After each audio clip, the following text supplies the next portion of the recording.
नमस्कार नमस्कार दोस्तों, great to India YouTube channel में आपका स्वागत है। यह है फ्यूचर लर्निंग प्लेटफॉर्म। तो आज हम बात करेंगे 35 मोस्ट इम्पोर्टेंट एमसीक्यू। मैं क्वेश्चन अभी किसी में 50 क्वेश्चन एमसीक्यू लेके आ रहा हूँ मोस्ट इम्पोर्टेंट, और किसी में 35 एमसीक्यू सीरीज। तो आप ये जो है ना ज़्यादा से ज़्यादा प्रैक्टिस जरूर करते रहे, क्योंकि मेरे ये जो क्वेश्चन है बहुत ही इंपॉर्टेंट रहने वाला है एग्जाम की दृष्टि से। चलो सबसे पहला वीडियो स्टार्ट करते हैं। सबसे पहला क्वेश्चन यहाँ पे कह रहा है MBR डिनोट। तो MBR जो होता है क्या होता है? Memory buffer register. सही आंसर होगा इसका B. Next second question, data transfer करने के लिए DMA कंट्रोल द्वारा किस मोड का उपयोग नहीं किया जाता है? तो which node not use the DMA control to transfer data. तो यहाँ पे जो सेकंड का सही आंसर है वो है C, relative mode. Next third number, when more than one processor are running concurrently on system. जब एक सिस्टम पर एक से अधिक प्रोसेस एक साथ चल रहे हो तो यहाँ पे जो क्या कहा जाएगा? तो इसे क्या कहता है? इसे कहते हैं मल्टी प्रोग्रामिंग सिस्टम। सही आंसर है इसका C. Next, which of the following is not type of RAM. तो रैम के टाइप कौन कौन से होते हैं? रैम कौन कौन से होती है? रैम होती है यहाँ पे एक तो SRAM होती है, और एक होती है अपने DRAM, और थर्ड जो है एक होती है वॉलेटाइल रैम, और एक होती है वॉलेटाइल रोम होती है, रैम होती है, और एक होती है नॉन वॉलेटाइल रैम। तो यहाँ पे देख सकते हैं सही आंसर क्या होगा इसका B. Next, the unit which act intermediate agent between memory and register to reduce process time. के एक प्रक्रिया समय को कम करने के लिए रजिस्टर और मेमोरी के बीच एक मध्यवर्ती एजेंट के रूप में कार्य करने वाली इकाई है। तो यहाँ पे क्या है? तो 5 का जो सही आंसर है वो है केस। सही आंसर होगा D. Next, reference model. Reference model में ये कह रहा है यहाँ पे राउटर ऑपरेट विच लेयर। तो राउटर जो होता है वो कौन सी लेयर में होता है? तो वो होता है यहाँ पे लेयर नंबर 3 जो है नेटवर्क लेयर।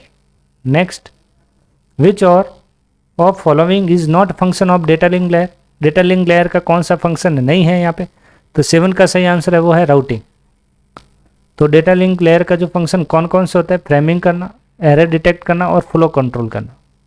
नेक्स्ट, LLC और मैक आर सब लेयर। ये किसके सब लेयर है यहाँ पे? 8 का जो सही आंसर वो है B, data link layer. Next 9 number, the first 2 bit of the first octet is always set to 10 identify the class. पहले ऑक्टेट के पहले 2 बिट हमेशा 10 सेट होते हैं तो ये क्लास पहचानी जाती है। तो ये क्लास जो होती है वो कौन सी होती है? ये होती है B. Next, which of the following broadcast address for class C. तो ब्रॉडकास्ट एड्रेस कौन सा होता है क्लास सी में? तो यहाँ पे आपको डिफॉल्ट क्या बताना है? Subnet mask. तो यहाँ पे जो 10 का जो सही आंसर होगा वो होगा यहाँ पे ए। नेक्स्ट, कौन से वर्ग में नेटवर्क और होस्ट आईडी नहीं होती है? नेटवर्क और होस्ट आईडी किस में नहीं होती है? वो होती है क्लास ई के अंदर। तो 11 का सही आंसर है डी।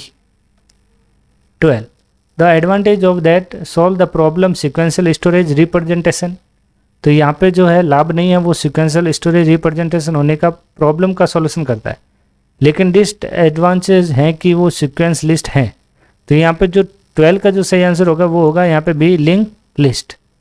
नेक्स्ट 13 क्वेश्चन कह रहा है एक ग्राफ जिसके एज से जुड़े कोस्ट का वेट होता है। तो कोस्ट का वेट क्या होता है? नेटवर्क और वेटेड ग्राफ। तो सही आंसर होगा 13 का सी। नेक्स्ट 14, निम्नलिखित में से कौन सा क्लास का मेंबर नहीं है? तो क्लास मेंबर कौन सा नहीं है यहाँ पे? स्टैटिक होता है, कंस्टेंट होता है, वर्चुअल फंक्शन होता है, लेकिन यहाँ पे कौन सा फ्रेंड फंक्शन नहीं होता है। सही आंसर बी। नेक्स्ट, निम्नलिखित में से किसका प्रयोग एब्स्ट्रैक्ट क्लास बनाने के लिए किया जाता है C++ में? तो यहाँ पे जो 15 का जो सही आंसर है वो है यहाँ पे डी, क्लास में पुअर वर्चुअल फंक्शन डिक्लेयर करके। तो यहाँ पे सही आंसर होगा D. Next, where can default parameter be place by the user. कह रहे यूजर द्वारा डिफॉल्ट पैरामीटर कहाँ रखा जा सकता है? तो ये रखा जाता है राइट मोस्ट। सही आंसर होगा 16 का बी। 17 क्वेश्चन कह रहा है कि inline function are useful when inline function. तो यहाँ पे जो 17 का जो सही आंसर है वो है यहाँ पे सी, इनलाइन फंक्शन के बारे में पूछा। तो ये क्या कहता है? Function is small and we want to avoid function call overhead. जब फंक्शन छोटे हो या हम फंक्शन कॉल करने में समय बचाना चाहते हो। Next, which of the following is false about reference in C++। तो इसमें से कौन सा C++ में रेफरेंस के बारे में गलत है? तो 18 का जो सही आंसर है वो है D, references can not refer to constant value. Next, which is use to perform what if analysis. कि व्हाट इफ एनालिसिस में किसका उपयोग किया जाता है? सॉल्वर का, गोल सीक का और सिनेरियो मैनेजर का। तो सही आंसर होगा इसका D. Next 20, which button do you click to add up series of number. Number की सीरीज जोड़ने के लिए किस बटन का उपयोग किया जाता है? जैसे मैंने यहाँ 1 और 2 लिखा, तो ये नंबर की सीरीज जोड़ने। एक्सेल में यहाँ पे ये जो ऑप्शन आता है, तो इस ऑप्शन का यूज करेंगे तो कौन सा नंबर स्विच होगा? जो ऑटो सम बटन होगा। तो सही आंसर होगा यहाँ पे ए, 20 का A. Next, every individual unit of C program is known. तो एवरी इनोडल यूनिट जो होती है वो क्या होती है यहाँ पे? तो वो होती है यहाँ पे टोकन।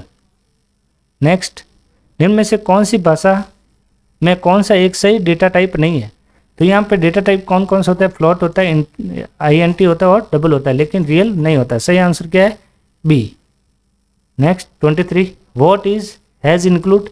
तो हैज़ इंक्लूड क्या होता है? ये प्री प्रोसेसर डायरेक्टिव। तो सही आंसर होगा इसका A. Next, paging increase the time. Paging से समय बढ़ता है, तो यहाँ पर समय बढ़ता है वो किससे? Context switch. सही answer C. Next, the hold the wait condition can be prevented by. तो कह रहा है होल्ड वेट कंडीशन को द्वारा रोका जा सकता है। तो ये किसके द्वारा रोका जा सकता है? सी आंसर राइट है इसका, allocating all the needed resource before the execution start. तो सही आंसर होगा 25 का C. 26, an edge from resources RI to process PI is called edge. और रिसोर्स RI से प्रोसेस PI तक की एज को कहा जाता है। तो यहाँ क्या कहा जाता है? Assignment edge. 26 का A. Next, number of job completed per unit time is. प्रति यूनिट टाइम से पूर्ण किए गए जॉब की संख्या है। तो वो जॉब की संख्या क्या होगी? तो यहाँ पे जो 27 का जो सही आंसर है वो है यहाँ पे C, throughput. 28, which scheduler move the process into running state from ready state. तो कौन सा शेड्यूलर प्रोसेस को रेडी से रनिंग स्टेट में ले जाता है? तो वो कौन सा ले जाता है? रेडी टू रनिंग में शॉर्ट टर्म। 28 का सही आंसर होगा C. Next 29, which of the following function is built. तो इज ए बिल्ट जो होता है इन फंक्शन इन पाइथन। तो कौन सा होता है? वो होता है प्रिंट। सही आंसर होगा B. Next, which type of view is not present in MS PowerPoint. MS PowerPoint में किस प्रकार का दृश्य मौजूद नहीं होता है? तो कौन सा मौजूद नहीं होता है? स्लाइड शो होता है, स्लाइड शॉर्टर होता है और नॉर्मल होता है, लेकिन एक्सट्रीम एनिमेशन नहीं होता। सही आंसर होगा ए। 31, वर्ड 2016 पर आधारित नए वर्ड दस्तावेज का डिफॉल्ट फॉन्ट आकार। तो डिफॉल्ट फॉन्ट आकार क्या होता है? वो होता है 11। सही आंसर होगा 31 का बी। और यहाँ पे जो फॉन्ट डायलॉग बॉक्स ओपन करना हो तो उसकी शॉर्टकट की क्या होती है? Ctrl+D। Next, how will MS word will response is repeated word. MS word में दोहराए गए शब्द किससे प्रतिक्रिया देगा? तो दोहराए गए वर्ड होते हैं वो होता है कौन सा? Red wave line under repeated word. तो सही आंसर होगा 32 का ए। नेक्स्ट, टेबल को स्प्लिट करने के लिए शॉर्टकट की दबाई जाती है कौन सी? Ctrl+Shift+Enter। सही आंसर होगा 33 का बी। 34, ऑर्गेनाइज में हायरार्किकल स्ट्रक्चर होती है क्योंकि। तो ये क्या है यहाँ पे? 34 का जो सही है, specific responsibilities can be assign for each level. तो सही आंसर होगा इसका सी। 35, रिलेशनल डेटाबेस के संबंध में निम्नलिखित में से कौन सा सत्य है? तो इसमें जो ट्रू है वो बताना है। तो ये है यहाँ पे डी, ये फॉरेन की फील्ड में भी नल। फॉरेन की जो का फील्ड होता है वो होता है नल। तो इसका सही आंसर है डी। तो आज के इस वीडियो में इतना ही। धन्यवाद।